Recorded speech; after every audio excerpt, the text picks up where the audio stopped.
sholat witir.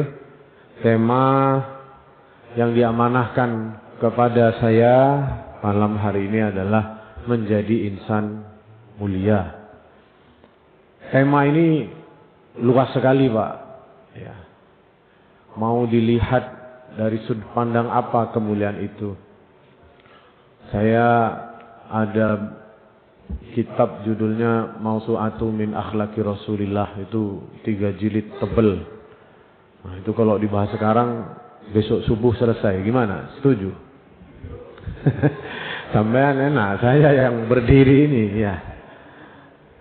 Nah, saya mengambil inspirasi dari 2 ayat terakhir yang Bapak Ibu hafal saja ya. Yang akrab dengan kita, dan ini sederhana ayat ini tapi maknanya luar biasa. Surah Al-Insyirah. Surah yang artinya Al-Insyirah, kelapangan ya.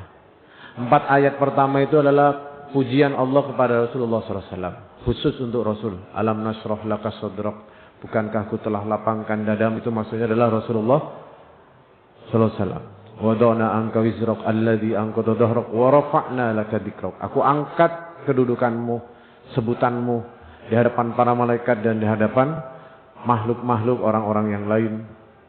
Nah, ayat berikutnya itu adalah bagian umum yang sering dibahas oleh para ulama, adalah tentang ayat fa inna ma'al usri yusron, inna ma'al usri yusron ya.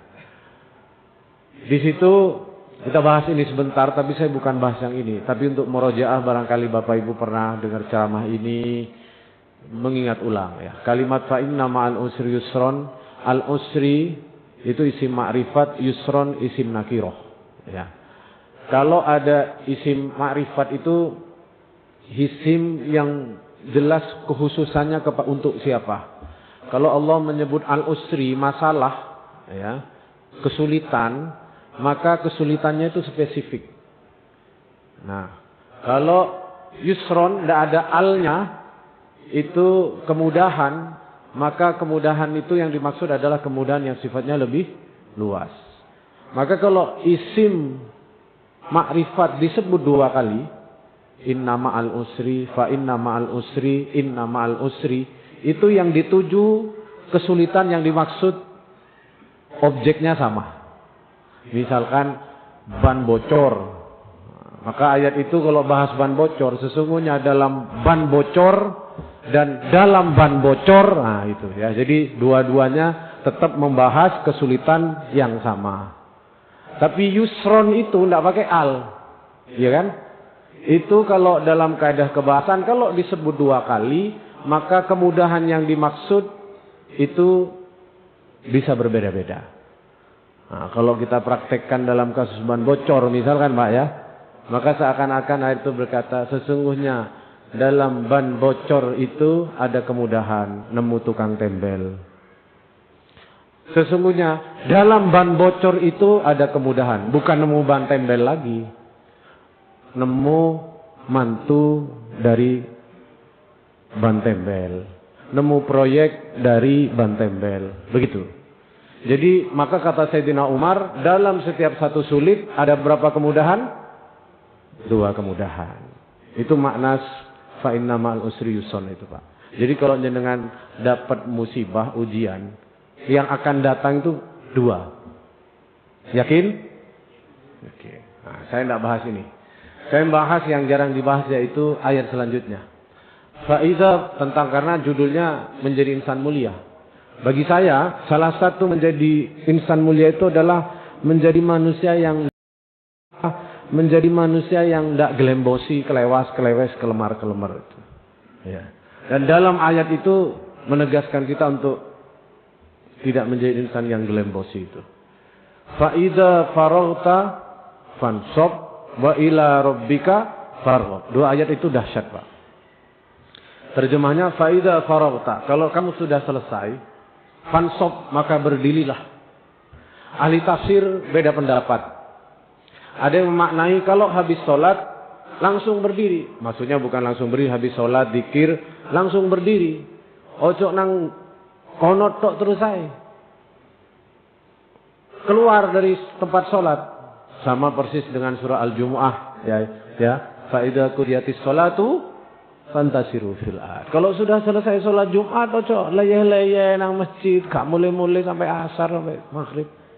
Keluar cari rezeki Allah gitu.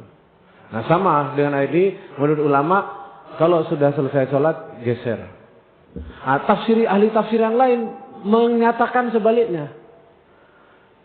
Makna faida faraqta fansab, setelah duduk-duduk dodolan bakul, maka kalau sudah ada adzan ngadeko salat gitu. Nah, kebalikannya Pak ya. Tadi kalau habis salat metuwo, yang satu kalau habis urusan dunia balik ke melebu ya, melebu. Nah, dari dua tafsir ini menjelaskan maknanya bahwa bukan soal mana duluan, salat duluan atau kerja duluan. Tapi hikmah ada 3 setidaknya yang bisa saya ambil. Pertama, kita didorong orang mukmin ini untuk sebanyak mungkin mencari peluang-peluang kemanfaatan. Jangan hanya ada dalam satu kemanfaatan. Jangan cuma sholat saja, wiritan saja. Ada peluang-peluang kemanfaatan, gerak. Makanya Al-Quran berkata, kalau sudah selesai satu urusan, geser ke yang lain. Selesai, geser. Tidak hanya ada dalam satu kemanfaatan. Dagang saja, tidak sholat. Tidak masalah. Atau sholat saja tapi tidak ikut berkarya. Masalah juga. Saya ada di masjid itu, ada anak yang bagian marbot ya. Saya tanya, sampean bagian apa? Ngimami sholat duhur Ustaz. Ashar juga, maghrib isya. Kalau di sela-sela subuh sampai duhur itu ngapain? Ya di masjid tuh. Bisa ndak pamit ke takmir mumpung sampean masih muda? Coba cari karya-karya yang lainnya. Jangan sampai di jam-jam orang lagi aktivitas sampean tuh lunggu-lunggu turu-turu nang jero masjid tuh. Kecuali ada bersih-bersih yang lain ya. Jadi Al-Insyirah itu mendorong untuk kita menjemput sebanyak-banyaknya peluang kebaikan. Kalau dalam hikmah hikam ada kalimat bagus. Tanawu'at ajnasul a'mali litanawu'i waridatul ahwal. Allah menciptakan banyak macam-macam peluang-peluang kebaikan. Warna-warninya berbeda. Karena setiap peluang kebaikan itu memberi kesan berbeda ke dalam hati. Okay? Jenengan kalau sodakoh, kesan ke hatinya, tarbiyah ke hatinya itu adalah soal supaya tidak hubud dunia. Betul ya? Kalau jenengan sholat tunduk, dahi nempel ke tanah ini, kesan ke hatinya apa? Ketundukan. Ya, masing-masing amal itu punya kesannya sendiri-sendiri. Ya. Jenengan kalau berangkat dagang, untung, pasti alhamdulillah jenengan itu mantep banget. Bahkan kadang lebih mantep daripada alhamdulillah mari wiritan sholat itu. Kalau mari wiritan sholat kan sama ngejar target aja. Alhamdulillah, 33 kali. Tapi kalau dapat rezeki, gitu. Kita itu alhamdulillahnya itu alhamdulillah ya Allah, gitu kan? Alhamdulillah sekali, tapi mantap. Itu kata Syekh Nutaillah, Allah itu memberi warna-warni agar memberi kesan ke dalam hati. Satu. Faida faraqta fansab wa ila rabbika farghab, itu menjelaskan tentang bahwa antara ikhtiar dan tawakal itu beriringan. Faida faraqta fansab itu menjelaskan tentang gimana kita itu harus lincah dalam ikhtiar. Wa ila rabbika farghab, dan kepada Tuhanmu kau berharap, itu menjelaskan bagaimana kita bertawakal. Dua ayat ini justru menjelaskan betapa bahwa orang yang ikhtiarnya lincah, dia lebih memungkinkan tawakalnya lebih tinggi kepada Allah daripada orang yang tidak serius dan malas berikhtiar. Atau sebaliknya, orang yang tawakalnya bagus ke Allah dan benar, maka dia akan kelihatan daripada di aksi-aksinya yang lincah, enteng, ringan. Tidak kakean mikir.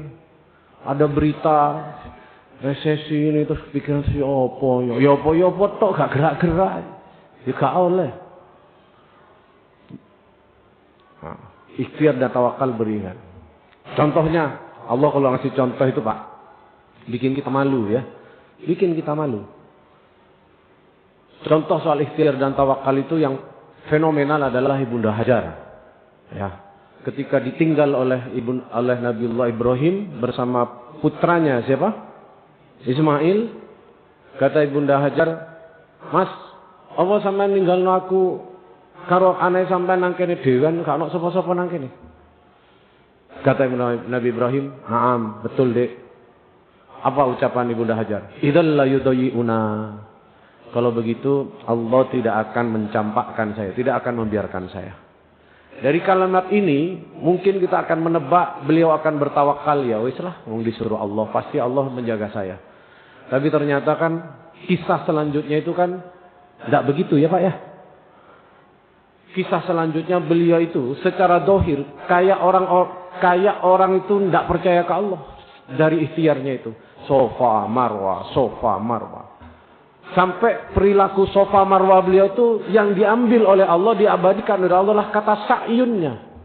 Apa itu sa'yun? Usaha. Dan itu diabadikan. Sampai kapan? Sampai hari kiamat. Hari kiamat H-7 kalau masih ada orang sa'i, masih itu dilakukan. Dan yang melakukan itu siapa? Makhluk yang lemah, yang kita anggap lemah, yaitu wanita. Di tempat yang gersang. Beliau usaha. Dalam usaha itu beliau itu tawakalnya tinggi dalam kalimat idzal la yudayyi'una, sehingga usahanya itu lincah, tidak kebanyakan mikir, tidak kebanyakan. Beliau misal kalau kebanyakan mikir Pak, kalau kebanyakan pakai logika, mari munggah nang sofa. Beliau naik sofa Marwah itu nyari apa Pak? Nyari apa Pak? Nyari sopo, nyari air. Ayo, bukan nyari air Pak. Dalam pikiran beliau itu tidak ada bayangan nemu air itu, tidak ada. Tidak ada dalam visi beliau itu nyari air itu tidak ada itu. Yang paling memungkinkan dalam logika Ibunda Hajar itu waktu itu adalah nyari orang yang mau nolong beliau. Makanya beliau naik ke Bukit Sofa, dilihatlah, ono wong gak ono. Naik ke Marwah, dilihat, ono wong gak ono. Mestine kalau cuman pakai logika, mari ke sofa beres gak nemu wong, ya wis leren. Mari ke Marwah gak dapat orang, ya sudah duduk. Tapi belum berangkat lagi sofa Marwah. Karena urusan ikhtiar itu bukan urusan logik saja. Urusan mau nunjukkan ke Allah, ya saya serius ya Allah. Saya optimis Engkau nolong saya. Jadi urusan kita usaha, ikhtiar itu ingin nunjukkan ke Allah. Makanya diabadikan dalam ayat tentang Sofa Marwah itu dimulai dari Inna Sofa wal Marwata min sya'airillah. Sungguhnya Sofa itu ada syiar Allah Subhanahu wa taala dan ditutup dengan kalimat Allah, fa innallaha syakirun alim. Allah itu Maha mensyukuri. Maksudnya Maha mensyukuri apa? Allah itu kalau lihat hambanya itu usaha, tidak bisa tidak untuk mengapresiasi itu. Asyakur itu Maha mengapresiasi. Jadi kalau lihatnya dengan itu ikhtiar, ini nyoba, itu Allah tuh tidak bisa untuk tidak ngasih apresiasi. Syakirun alim. Yang dikejar Ibunda Hajar itu itunya dari Allah Subhanahu wa taala. Jadi kalau kita itu ikhtiar, usaha, coba sini, coba sana, bukan urusan hitung-hitungan matematika saja, Pak. Saya kan punya usaha ya, jualan Nurul Ha itu jualan akikoh itu. Dulu kalau buka cabang saya ikut buka cabang. Ya kerjaan saya itu Pak, ngantar brosur dari rumah ke rumah. Mungkin rumah Bapak Ibu itu tahun 2000-an tuh saya pernah naruh brosur di pagernya jenengan tuh, brosur. Pas panas-panas jam 10 ngantar brosur, kadang dikasih brosur yang metu bukan orangnya, yang keluar asune Pak ya. Itu saya bilang ke teman saya, kita ini masang begini nih, bukan soal hitung-hitungan akal. Kita masang begini nih untuk menarik perhatian Allah Asy-Syakur. Wah kita ini Asy-Syakur. Wah kita ini usaha. Gitu. Bapak Ibu yang dirahmati Allah SWT, ayat ini menjelaskan, makin lincah, makin kita aksi, itu potensi kita tawakalnya ke Allah itu makin tinggi. Atau sebaliknya, orang yang tawakalnya bagus, maka geraknya akan lebih lincah dan lebih fleksibel.